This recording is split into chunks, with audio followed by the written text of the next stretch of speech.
And a very good evening. Welcome to the unlucky number 13 Duaneo podcast, episode number 6 of the Nrrrl chat. So we're warming things up for the big prize fight tonight between Jeff Horn and Tim Zoo tonight. But of course, we're talking what was transpired from round 2 of the Nrrrl this past Sunday, and it's between the two concepts. It's sort of a different vibe.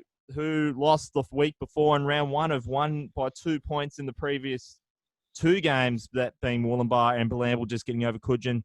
And in the Gold Comp, or the Southern Conference, so to speak, it's a bit of a different tale. It's basically Ballon versus all the rest at the moment, but there's still some good games to be played in both conferences, and we'll cover all that. So got the usual crew: Nathan Cross, Michael Shaw, and Mickey Coleman. So Mickey, you were at that game, Bilambil Coogin. We might kick off with that first. So we're going to stream this long because we've got the fight on tonight, and Crossy's got babysitting duties. Is that right? We've got parental duties, mate. Very important, boys. Yeah, and Shori, he's just there you go. Good to see you're on. Yeah, good to see you're switched on. He's probably checking the latest betting odds for the fight tonight. So, but we'll kick it off with we'll get straight into it. Bilambil Coogin. So that was 18-16 in favour. Sorry, that was 22-18. I just say Bilambil getting revenge for that loss the other week. And you had Khan Rhodes amongst try scorers, and for Coogin you had Benjamin O'Gorman, Luke DeMars, and Thomas Weaver. So Mickey, tell us a bit about it. What changed this time around for Bilambil? Absolutely nothing changed. It was almost the exact same game where Bilambil come out strong and they were leading the whole game. Then that third quarter came around and Coogin just went bang, bang, bang, bang. And we've talked about it before about the quarters kind of throwing teams off, and this is just another good example of it. I spoke to Mark Harrison actually on the day, and I was like, mate, can we do something about the quarters and the drinks breaks and things? So it is a bit off-putting with the momentum and stuff like that. But he said it's come from the New South Wales Rugby League, so there's nothing we can do. Yeah. And in the first half, it was Bilambil. It was Bilambil, 16-0. If it had been 40 straight minutes, I dare say Bilambil could have got 24, 30 points on him. But then the same thing happened to Coogin in the second half. When it started, it went Coogin. And if it didn't have that three-quarter break, Coogin could have quite easily went on to win it, but Bilambil scored in the last 5 minutes. Just Jacob Hine barged over for a try, and it was just enough to let's say I described it as a get out of jail free kind of game. So yeah, and you're not wrong, Mickey, about the momentum side of things when it comes to the quarters, and we're sort of tied. We're at the mercy of the New South Wales Rugby League, so we got to play by the COVID rules.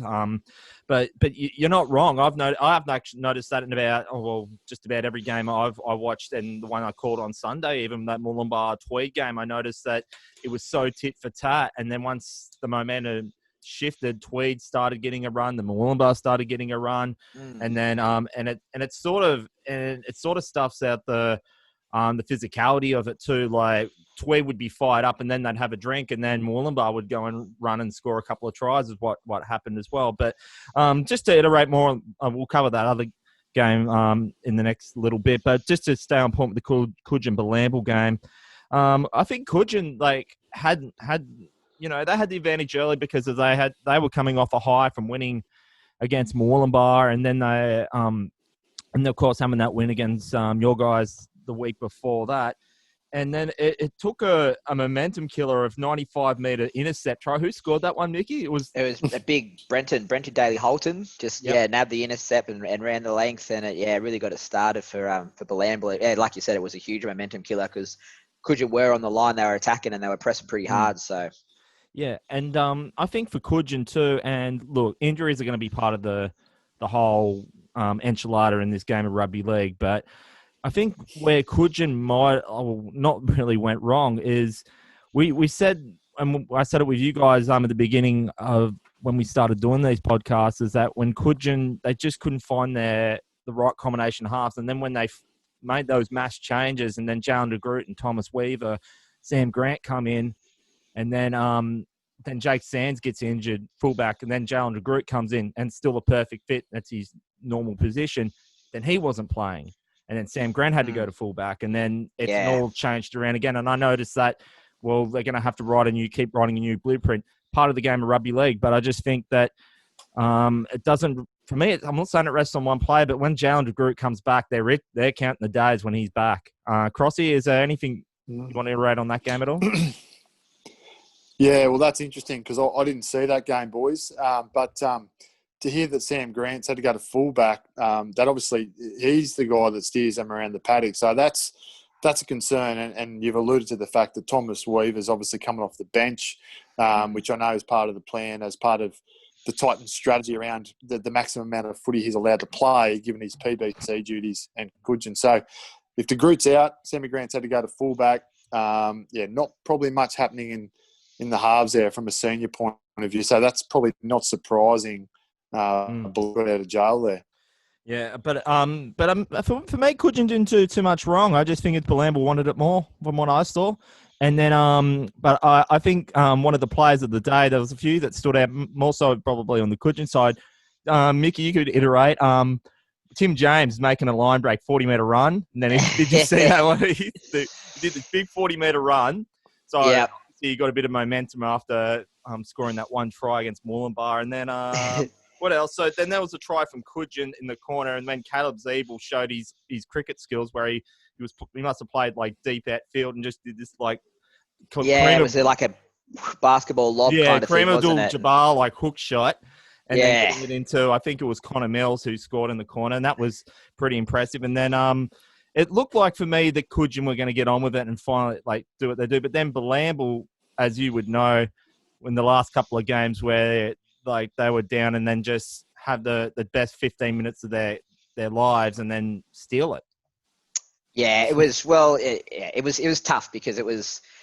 Speaking of some of the Jets players after the game, they said they just went into kind of cruise control and they were just coasting a little bit. And even after the first try was scored, you were like, it's all right, we're still winning. And second try was scored. It's like, just relax, boys. Third try was scored. And it was actually 4-3 when Gudgeon were winning 18-16. Gudgeon had scored 4. They just missed a lot of conversions. And then, Hindy just managed to barge over at the very end. So it was 4 tries all in the end. But, it was I think Bilambo, that winning 16-0 at halftime, done well to go on with it, and they should have went on to it, but they just made it closer than they should have. Now, I was watching on that game last night. Were you standing behind a red bin smacking it by chance? Like, doing your best Lars Ulrich impersonation on the drums from Metallica? Yeah, boom, boom. Kind of sounds like something I'd do, so... And I'll tell you what though, it probably sounded like a bit like if you Crossy, you listen to Metallica, you listen to the Saint Anger album. I do. Sounded like that. The bad snare drum. They're boom, boom, boom, boom. Mickey, he's got some talents we don't know about. I think Carn Road's got a try right in front of us, and I got pretty excited. So the bin was the closest thing. Shorey, anything you want to add about Gudgeon Bilambo? Bilambo are going to have a really tough effort going up against the Mustangs last week from what we saw the Mustangs put together on the weekend. So they're going to have to bring their A game if they want to stand up to that force of competition. That's right, because so then we can the match winner, did Mitch Spackman score the winner, Mickey? Nah, it was Jacob Hind. Jacob Hind, that's right. I thought it was either or, but I just thought it was a big charging run. It was like, get out of my way, and then Bilambo seal it, and then making this Northern Conference episode. And then I said that at the end of the game that I called with Shorey the other day, and I said, you cannot tell that, we're in a watered down conference competition. You could tell like these boys are like if they were playing the finals. And so, and I'm going to get more into that why. Another thing I just thought of why, when we cover when we talk about Casino heading into round 4, why I think this is important that we keep going. But anyway, moving along. So the next game that we could cover is, Mullumbimby Northern United in the Southern Conference, 34-16 Northern United getting it done over Mullum.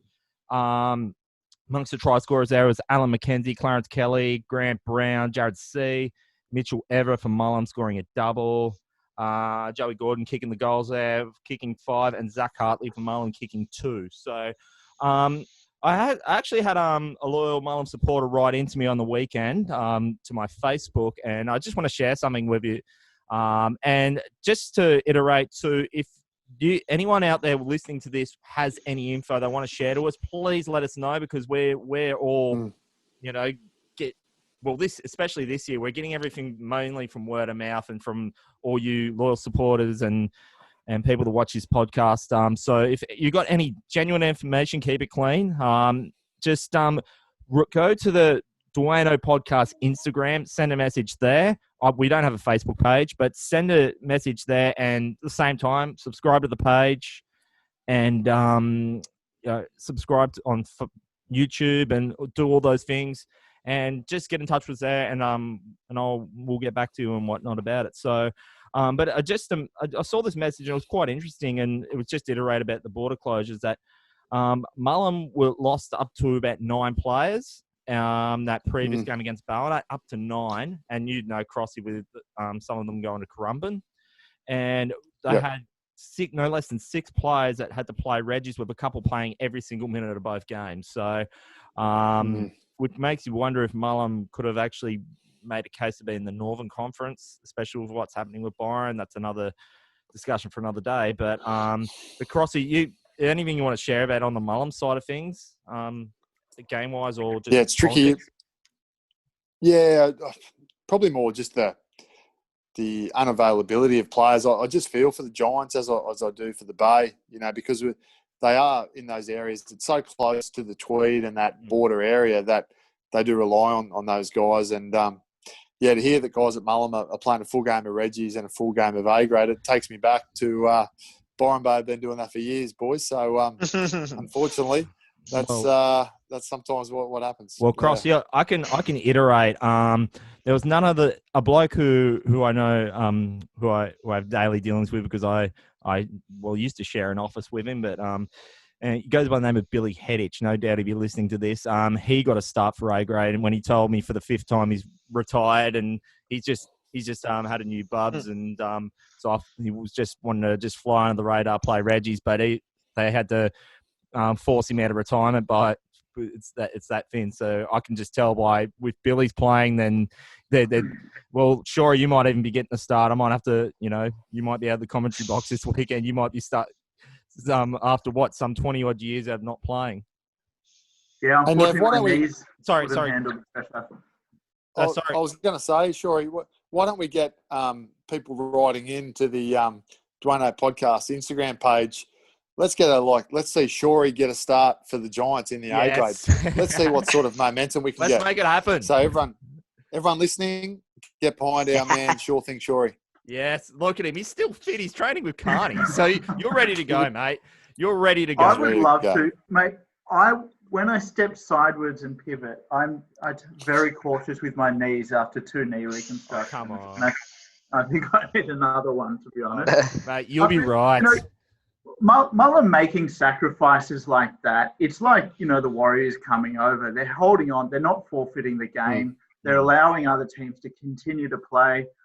It shows heart, and it's, as I said, speaking to people in the clubhouse and around, it's so important for so many people to have the football on. So even if their backs are against the wall, they're still slugging it out and putting a team out there. So all credit to them. And 100%. Yeah, and they did put a decent effort in against Northern United. Though this was a game of literally 2 halves with Mullum. Like, Mullum don't have a problem getting up. Like, they're sort of like what Coogin was in that first couple of rounds. They can get the yards, and then against a team such as Northern United, which have been we had question marks on their defence, they just couldn't put it away. They kind of just we got to the 20. What can happen? And then Northern United. Were the other way. They were having a hard time getting out, which was a bit of a surprise. They had a hard time getting out of their half, but then when they get to the 20, you basically odds on for points.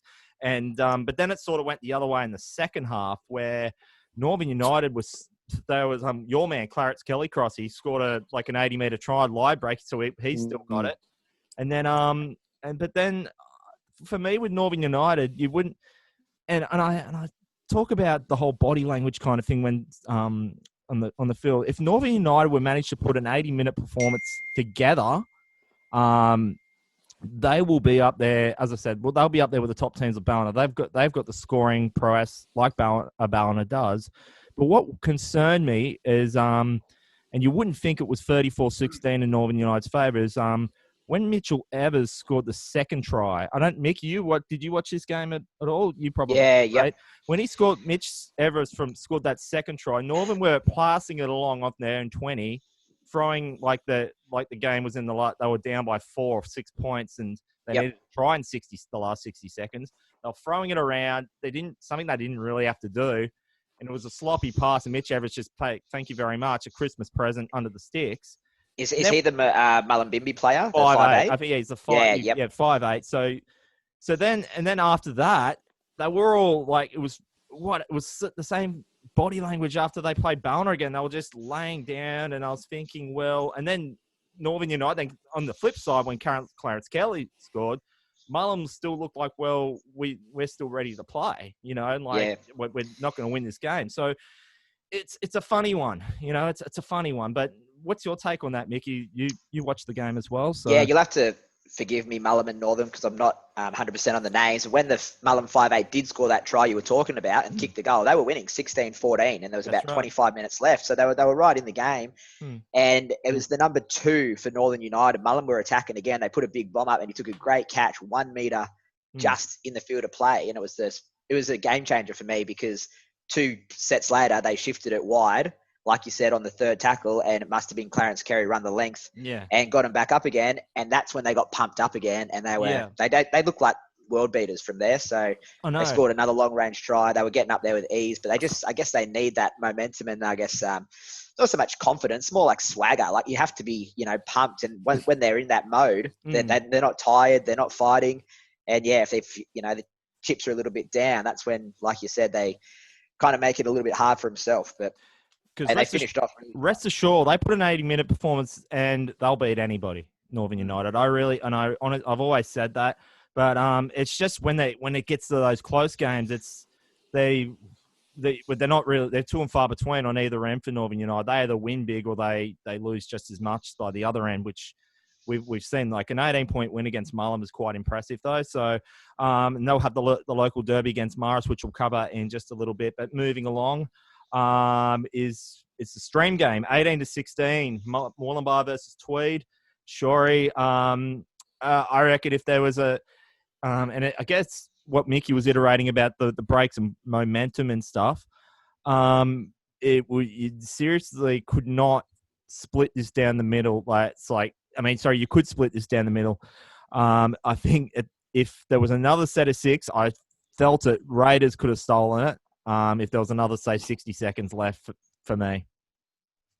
Yeah, I don't know. I tended to think, even though it was a very close game the whole time, I just felt the Mustangs kept their cool. And so they were just calmer about how they went about things, and it gave them confidence to play out their sets. And it got under the Tweed Coast Raiders' skin a little bit there. And I thought that proved the difference at the end of the day.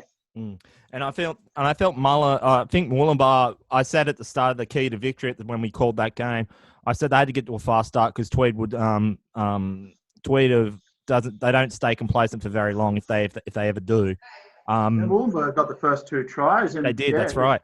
But that shocked Tweed a little bit, I reckon. Yeah, it's I think the only real difference was both teams showed frustration, but I think Tweed kind of showed it a little bit more in the first half, where there was almost like they were auditioning to be on the undercard of tonight's fight if they could get over the border and go up to Townsville. There was like 4 breaks of play where they were just lots of pushing and shoving, which is to be expected when these 2 teams played. I mean, you probably remember Crossy covering these 2 teams with me when these 2 went head to head.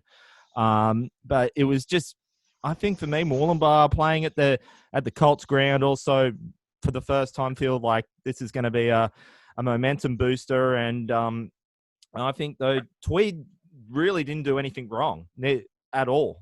They could. It's just one of those days where, like, Luke Campbell had a blinder, like probably gained the most meters in the forwards out of all the players. Lionel McGrady, as I said, I think was the man of the match. He just, the way he created like a big wide gap and just spread it through. Just thank you very much. That for me was the player of the game. And then you got to look at on the Moolumbar side, Liam Cusack, Thomas Vickery. That were the two try scorers, and then Cade Hill also. That's just the usual squad from Moolumbar, and I think Dan Turtland as well, hitting it up the middle, and it was just really gritty. And as I said, it's you wouldn't think that this was a watered down cop. It's far from it on the surface. But Crossy, did you catch because we didn't? Unfortunately, was with some technical difficulties, we didn't go live. But did you watch the replay at all?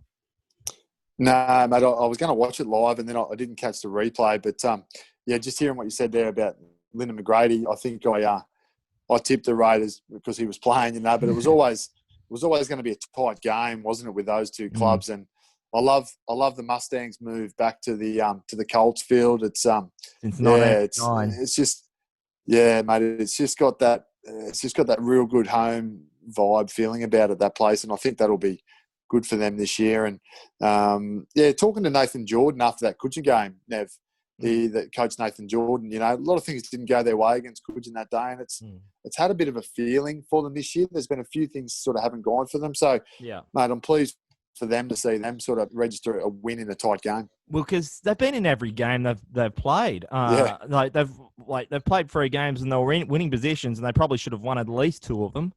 And I just had that gut feeling, and I said it in the call. And for the Mustangs' sake, I'm glad I was wrong. I thought that it was I thought they needed to score another 8 points after the beginning of the fourth quarter, because I thought Tweed, you remember you did that game with me, that major semi-final, Crossy, when Tweed played Ballina in that major semi, and Ballina started racking the first couple of tries, and then Tweed came back, and it was literally Dan Ross when he scored that try towards the end. In a similar, he was actually in a replica position where he scored against Ballina. He scored against Nrrrl, and I just thought, well, here we go, and it was the exact same feel, and it was great to watch. It was, for me, game of the season. It's such a high quality game, and everyone was saying that. Moolumbar, I keep calling Morris, they got the same bloody coloured jerseys. They defended so well off their line. And then Tweed didn't have much attack except for McGrady, and great game to watch. But I just thought like it was sort of a reminder of like the 2018 final series where Tweed played before that grand final, where they're going to be gritty and they'll keep it close and they'll keep it tight. But attacks a little bit. You hit it, Shorey. It's like Lyndon McGrady, maybe a few others, but they were relying a bit on the forwards. But Dan Willoughby, was doing the business from dummy half, playing a lot of short side play, which is great. But I still think the Raiders are still, this is just a blip for them. They'll be back against the Hornets on Sunday. Mickey, your thoughts on the game? Yeah, I think Crossy's a big fan of McGrady. He keeps telling us how good he is, and mate, he doesn't disappoint every single week. That try he scored, he was about 25 out and just caught it as a block and kind of just stepped. I don't even know how he stepped the way he did, but just straight through, untouched, beat the front line, beat the fullback, scores underneath the post. And yeah, we heard it was a little bit fiery, and I tried to watch the replay to see if there was any real major scuffles or punches thrown or anything like that. And it just looked like boys were playing footy out there. But I think Blamble plays Moolumbar this week, so maybe Bailey Crompton give him a week for fighting or something, or head eye, or anything. We'll take it. So how many times, Cross, you'll be able to help me with this, Bailey? So he got sent to the bin on Sunday, and he got marched. Correct me if I'm wrong, marched against Coogin as well. Did he? I think he. No, he's a bloody grub. He does. Yeah. Oh, Mickey. Don't you start with that. Don't we start with that? It's a family show. Or at least for now it is. He does try to find line though, Crompton. Oh, he's just got passion. He's just a passionate fella. He does. Yeah, absolutely. He's a passionate chap. I actually love the way he plays. I love his aggression. I love his way of style of play. And I'm not going to be on the field next week. That's okay. Well, let's put it. Well, you know something. Well, you know something, Mickey. Because Crossy's got Nathan Jordan's number. We didn't have any players to talk to this week, but we might have to arrange Bailey Crompton and have a sit down next Wednesday. What do you reckon, Crossy? Let's get him on the show. We'll get him right. him on. We'll organise it. But we've got to give him a right to reply to you, Mickey. So. Yeah, sweet as. All right, we'll see how we transpire. But anyways, let's keep moving along. So, Marist Brothers Ballina 28-4. Ballina over Marist. So must iterate. That's without Oliver Regan. Zion McKenzie with the lone try score for Marist. For Ballina, Dwayne Anderson, Zach Beecher scoring a double. Matt Colliner and Jordan Lee. And I'm just trying to see, I'm just trying to see what I wrote in my notes here. I think Jordan Sly was replacing Regan in the kicking duties. But again, let's put it this way. We all agreed that this was going to be the grand final, predicting being the grand final for the gold competition. And that without Ballina, without Oliver Regan, bringing up close to, they scored 6 tries. Guys, where's this going to head? Yeah, well, I watched that game today, boys, and Brothers were never in that game. Never were they? And Never. it was quite disappointing to watch. You watched it too, Mickey? Yeah, yep. Yeah, mate, it was disappointing because obviously we spoke to Krause last week, and sort of he had high hopes for sort of where they were going and whatever, but it was quite an underwhelming game, wasn't it? Their first Ballina try come off a kick, a bit unlucky, that sort of ricocheted, but just Brothers just made too many errors. Their kicking game in the first half was quite poor. They kicked the ball dead a couple of times and just couldn't keep any real pressure on the Seagulls, could they? And I thought Ballina, to start with, boys, looked their attack, without some of those names with Regan, and they're obviously missing Jamie Lyon from last year, but they were very sort of sideways at times and weren't really sort of playing direct enough, I thought. But obviously Luke Simpson got hurt early and Beecher had to go to fullback, which again, he's already playing out of position at 5'8", then going to fullback, which sort of hurt them. But yeah, for me, boys, Brothers they were a bit disappointing on the weekend. Yeah, and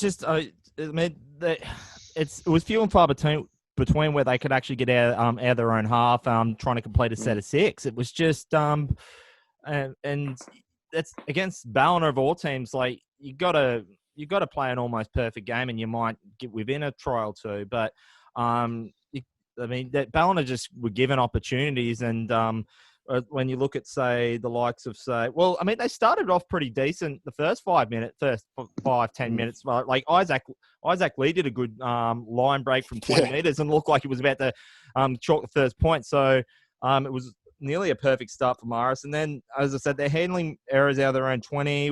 There was a lot of back-to-back handling errors. And then with Ballina, their first try came in the first 10 minutes. It came off a Zach Beecher kick. It ricocheted. And then Matt Collins dived over. And what else? So Morris, the other one was that intercept, that tall winger. Yeah. Ballina got that length of field intercept right. when Morris was just right on there, and same thing, just a momentum killer. If there's more score there, it's completely different game. But you took the words the length instead. You took the words out of my mouth, Mickey. It was like a momentum killer. It was similar when against Mullum the following week. Mullum looked like they were punching up the line, and then we're going to get on the points and get our own momentum, and then, boom, see you later, 95 metres down the other end. And so that was 2 weeks. It was our old mate, Krause, wasn't it? I hate to say it, King. Did he throw it? It was the King that threw the pass. But Krause did set up at one with from Zion McKenzie scoring, so... he did. Paul O'Neill did a little short side, and then Krause did a nice little pass into the corner. So it's like what I said in commentary when I was playing as a junior at Colts ground. I scored 3 tries that day for Byron, but I let him fall. so it's all even Stevens. But anyways, sounds like you went worse. Well, it was only No, well, as I said, I only had a couple of seasons. But anyway, I started off playing rugby at that, so I just used to kick the ball so I didn't get tackled. But sure, what's your take, Ballina and Marist? Well, we all had high hopes for a strong Marist team to come out and really stick it to Ballina, and then Ballina are down a couple of good names, and they have to reshuffle their positions everywhere, and they still put on a big score. Dangerous for the rest. Ominous. Well, it's probably because we had Krause on last week, and Ballina were just fired up with the way he was talking up about Ballina. He was basically doing what the king does, is just say, come on, do your worst, Ballina, and then you saw on the scoreline 28-4. And I just want to get we put out a question last week. Or it could have been the week before. I think it was last week when we spoke why Reece Richards doesn't wear a headgear. And we got a call back, and we could all see he's had his ears lowered, so he's had the haircut. So I think he's cutting it off for the winter and then grow it at summertime when he gets back on the surfboard or bodyboard, whatever he does. He looks good, I'll tell you. As long as it scores the tries, that's all that matters. So, go. Yeah, Nev, on a serious note, just to finish there, I think there was the 13th for Ballina. Scored the last try. It might have been Jordan Lee. Yeah, that's right. Yep. Mate, he played. He was outstanding. I thought he tried really hard all day. And Anthony Coleman had a really big second half. Coleman, he did 1,000 hit-ups. He set up 2 tries. And along with Luke Douglas, they were probably their best through that forward pack. Yeah. Actually, Luke Douglas was kicking goals. He does it all, Dougie. Well, I didn't know he that.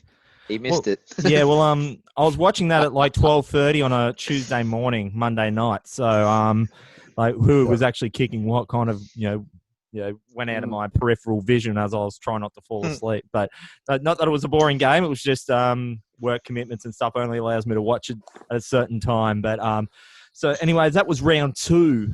So, as I said, a tale between the two competitions. The Tweed-based comp, if you want to call it that, is it's up for grabs basically, and then the gold comp. There's going to be some one of the games there. I'm having a hard time thinking who's going to win though. The Lismore Derby, Northern United Mara. So let's start with that. And so before we do that, we'll just have a look at how everyone tipped last week. I think we've got me, Mickey, and Shorey got 2 out of 4, and Crossy 1 out of 4. What's going on, brother? You picked Ballina. 1. Yeah, you went Tweed, Coogin, and Mullum.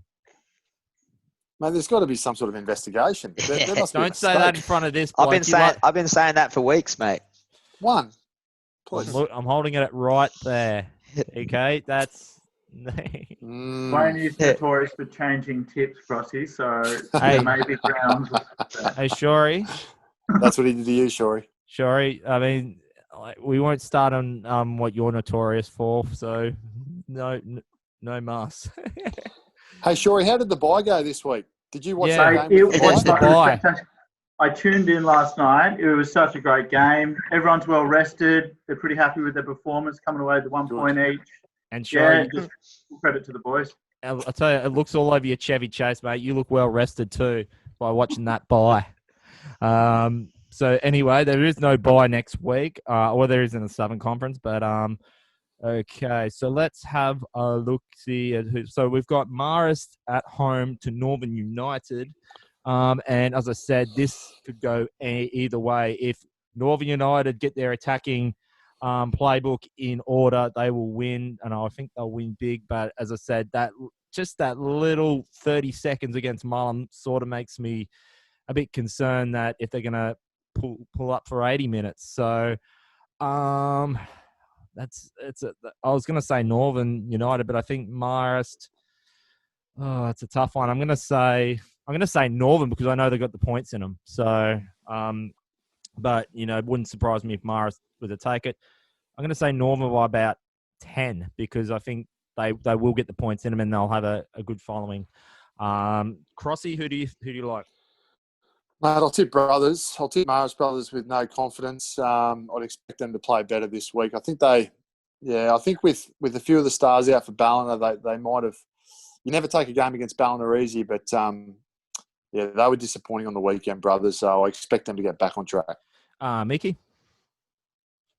I'm pretty torn as well. I liked the whole team from Northern United when they played on the weekend. They had a big front row at number 8, and he was getting the really quick play the balls. And the centres. I'm assuming it's Clarence Kelly who you're talking about, and he's just a freak. As soon as he gets the ball, he can score from anywhere on the field. But yeah, I don't know. Lismore, they'll be really disappointed with their effort on the weekend, and they'll be willing to bounce back. And I think they might just control the game a little better and want some redemption from last week. So I'm going to tip Marist Brothers. And Shorey?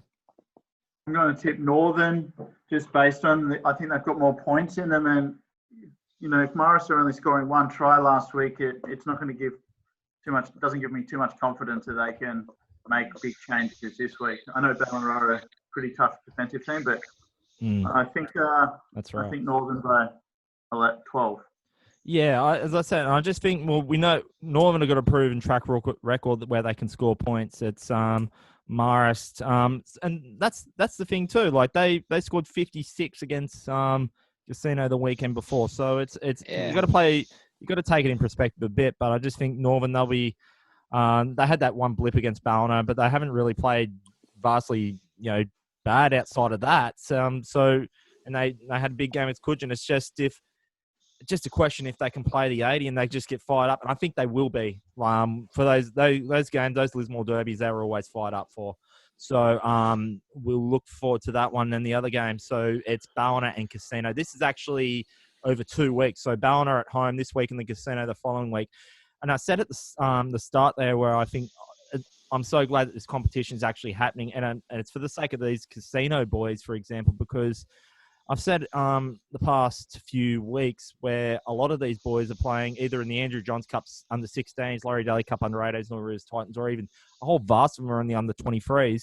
Now that competition got pulled up some for the finals pre-COVID, and the 23s, the 18s, and the 16s were all in finals contention, and Casino had a vast experience in those teams. So can you imagine if they were asked to have the year off while these young fellas are developing at the age of 16, what that would be doing for their careers? Because now that they can't play rep footy, they can't play normal footy. So whilst it's been tough for them, and to be being as nice as I possibly can about this, they're going to have quite the monumental task against Ballina come Sunday, where they're playing against guys who actually won at the under 23s 2 years ago. Some of them played country. Then you got Anthony Coleman, who's playing under 20s for the Titans, and then you've got Luke Douglas against these boys who were playing.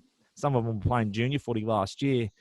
So I would just like to say what Casino can do in this game is just don't be discouraged and just play an 80-minute game. And I know it's in them; it'll be better for the experience. But Crossy, what are your thoughts? By the way, I'm picking Ballina. Yeah, and mate, I'll tip Seagulls as well. Look, I think you got guys like Pratt at lock for the Cougars, mate. He's not scared of anyone. And big Nick Morrissey and Chad Taylor and these guys, they won't be too scared. They're a tough opponent, Ballina, but I expect Seagulls to win. But I hope for the Cougars' sake that they play well. And look, and the other thing I said because I said it's played over 2 weeks. It's they basically just play at Casino the following weekend. People will say, "Oh, it's going to be a draw killer for Casino." I think take it as a good thing, as in the fact that look, they're going to have have near mission impossible, if you want to call it that, against Ballina. But at least they could see where they're really going in with their development with some of these players. So they'll play that and they think, okay, well, we'll get another shot at Ballina on our patch the following week, and then so I just. If nothing else, I just hope they just enjoy the experience and have a go, and which I know they will, because I'm just saying off the back of, as I said, they're just missing that leadership after missing Roy Bell and Trevor Bulk when they went to Northern United. So otherwise, they've got a very special team in the making there, and I just hope they can keep them together. But as I said, it's I think just looking at it as such, they just have a go of it this week and then just see what they can do better, because you'll get another crack in 7 days against the Premiers. But Shorey, your take on Ballina Casino? Yeah, Crossy just reminded me of that forward pack that they had last year, and we watched go so far into the season. They're going to put it on. They're going to stick it to Ballina. If they can keep it to a close game, you'd almost wonder what the line is on this game. But if you give them a line of +6, then I'd maybe take Casino at that, but for the win, I'm not sure. Yeah. So who are you picking to win? So picking to win, I'll take Val. So, but it's Mickey. Yeah, like you said, it's going to be tough. But enjoy the experience. You never know on the day. Just turn up. Frustrate Ballina, and Some of my best stories that I tell at the pub now as a retired reserve grade players when I played against Preston Campbell and Darren Fritz and people like that. So, let's go for it. right. Have fun, enjoy it, and, put a big hit on someone. You can tell it for the rest of your life. Yeah, and your pick? Yeah, Ballina. Yeah, and as I said, it's just it's like just enjoy the experience, and I just all the casino really need to do is just play clean footy, just play it up the middle, just don't make it easy for Ballina. Like just don't as you said, Crossy. Like sort of an example would be like at least get to the set of 6 and just boot it and make Ballina work for it, and then maybe just throw the odd the unknown out there, because you got to remember too, casino with these vastly young players, they're unknowns to the likes of the Seagulls. So who knows? It's like if it's the unknown and you just play to one structure, it's gonna it might be a closer game than what most people think, but we'll see. So that's the Gold Conference, the Southern Conference. So moving on to the Green Conference, Bilambil, Murbar at the Valley at the. So that's going to be a rematch from that classic from a few weeks ago. Moolumbar will be no doubt looking for revenge. They got one piece of revenge against the Raiders from round 1. Crossy, who do you like? Well, every time I tip Bilambil, they lose, Mickey. So maybe for the Jets' sake, for Mickey, I'm going to tip the Mustangs. So that would probably mean the Jets will win based on that. But, this will be another cracker. I'm loving Spackman and Hind and what the big fellas up front are doing. Yep. The mainstays for the Jets. They're having a good year, aren't they, boys? So they need to keep it going. The Mustangs, they'll have some confidence off the back of that win last week. A few things haven't gone from this year. Maybe the tide did turn from on the weekend. So they're too good of a team to not keep going. So I'll tip the Mustangs boys in another tight one. Shorey?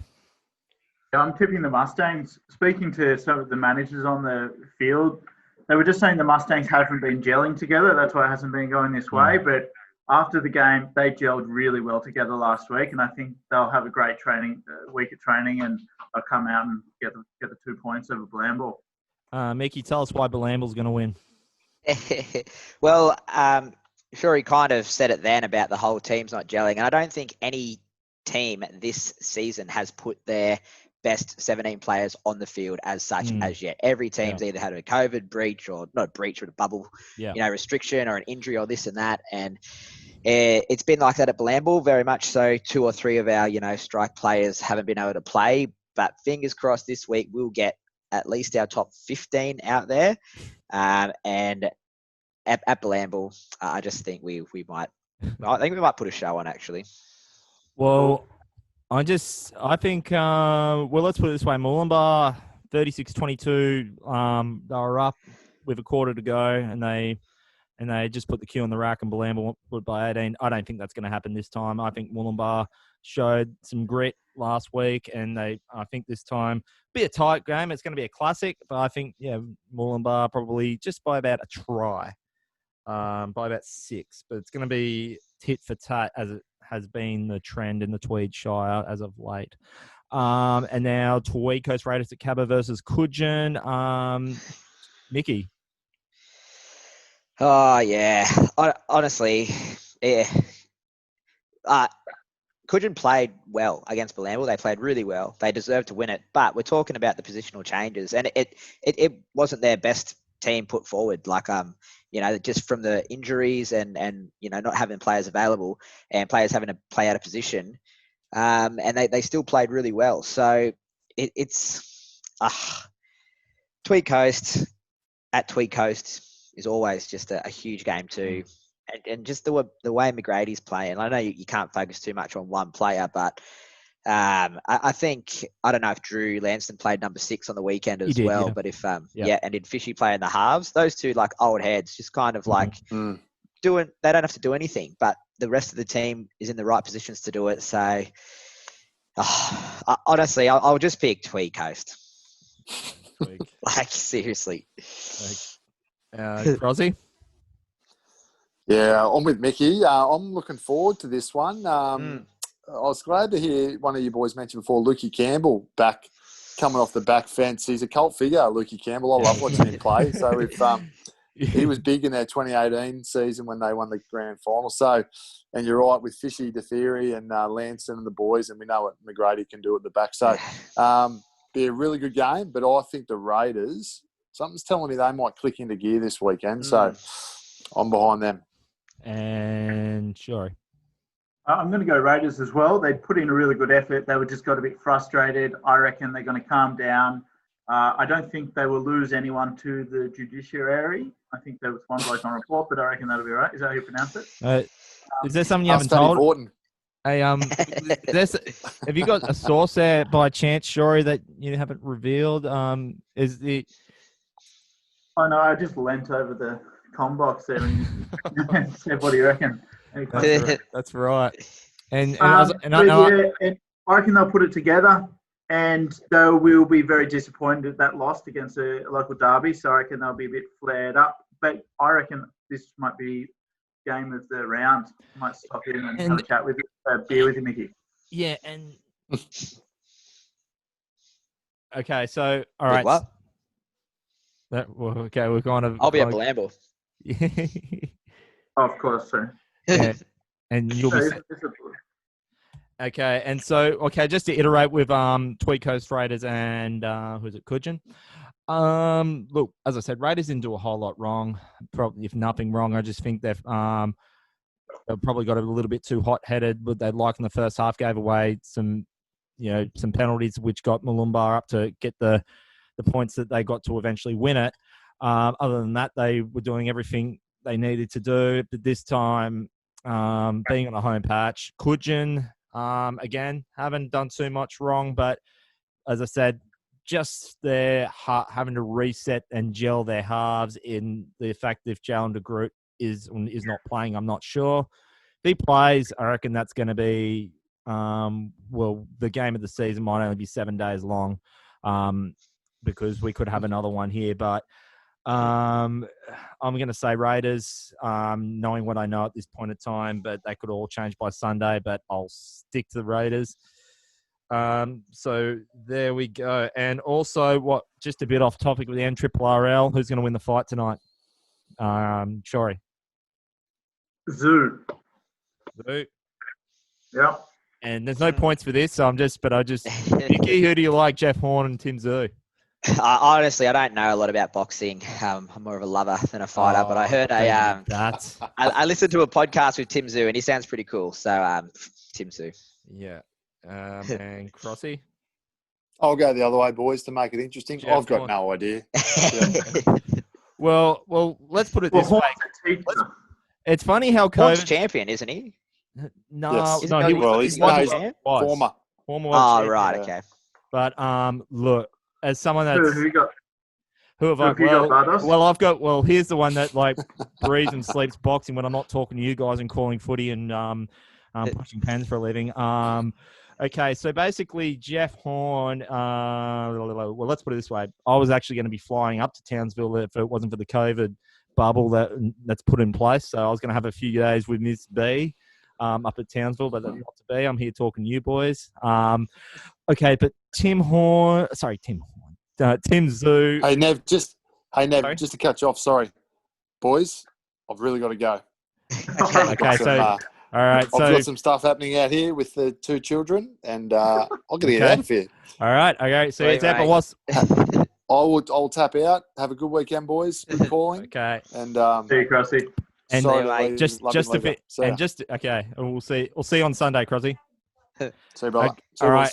And so as he leaves, I'll just finish up on this. I'm going to say Tim Zoo, and I'm going to say by a stoppage because I think he wants it more. And Jeff Horn, I think ever since he won that fight against Manny Pacquiao, he's just been chasing, the dollars because he's come out and he said himself that he's not wanting a long career. He just wants to get as much, coin in the bank and retire early, which tells me that his heart's not really into the actual fight as much as, say, Tim Zoo is, who is wanting to be like his old man to win some world titles. And Tim Zoo can hit. He fights just as good as very much replica like his like Costa did, and Jeff Horn's got a suspectable chin. But I thought it would be maybe a decision, but after seeing yesterday's weigh-in when Jeff Horn came in 6 kegs overweight, Wow. which tells me when he fought a year ago against Michael Zarafa in the first fight where he had the Coke and pizza routine and Coca-Cola. Coca-Cola. He kind of, we saw what happened there. Zarafa put him on the floor, and he was about one dubious referee call from losing a second time.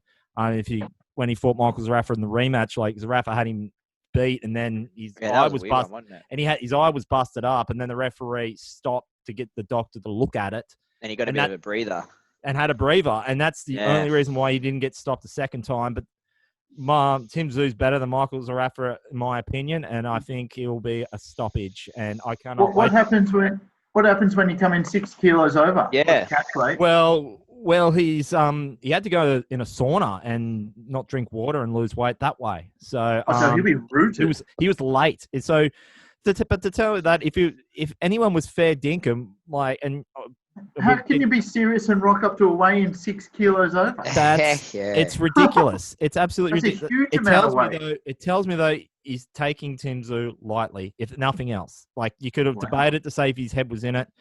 I think that's why and Tim Tszyu actually, and this is quite clever. Before word got out that this was before New South Wales got cut off from Queensland, but just when Sydney that week or two before he hauled up to the Gold Coast. So he's taking. I think he's got the serious preparation.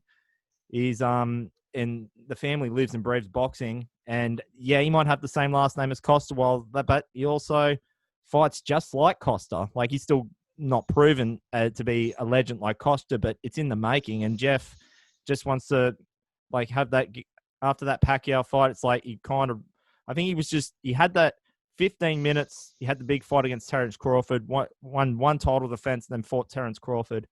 And then it I think he's juicing. I think Jeff Horn's juicing it for as long as it takes. And I think it's going to show tonight. I really do. And I'm pretty actually certain. But, but with that being said, Jeff Horn could throw that one punch and land on Tim Tszyu, and that's how boxing goes. But that's how my take on it. What time's the fight starting? Well, the prelims are about to start in about 15:20, so I'm about to go ahead to my fridge and have a few beers and watch all the blows flow. So main fight at 10:30? Oh, I think it's no earlier than 9:30.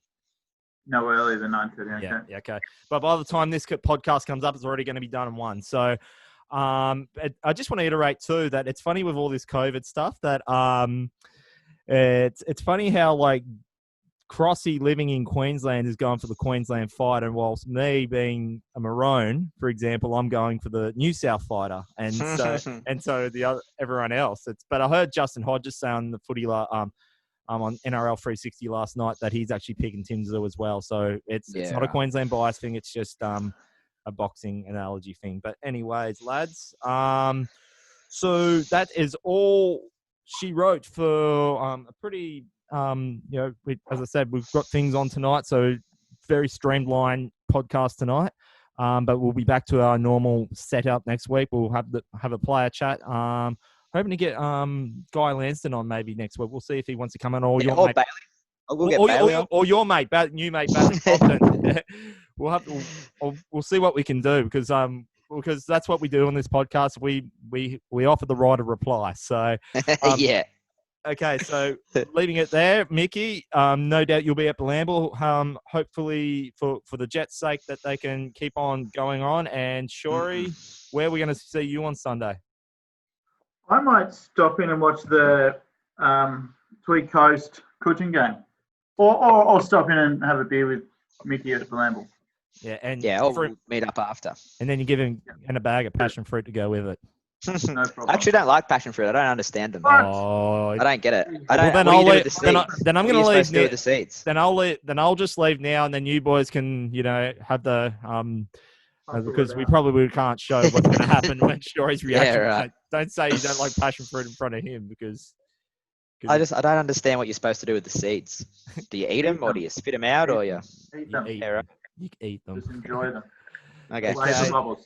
All right, gentlemen. Thank you for the Okay, evening. Cool. so that's the Duaneo podcast for this weekend. Just so hit subscribe on the Instagram and YouTube, and as I said before, send us a message there if you got any info you want us to share and whatnot. And subscribe and enjoy the footy on Sunday. We'll see you on Sunday on Mark Off Media for the match of the round. Have a good evening. Sweet.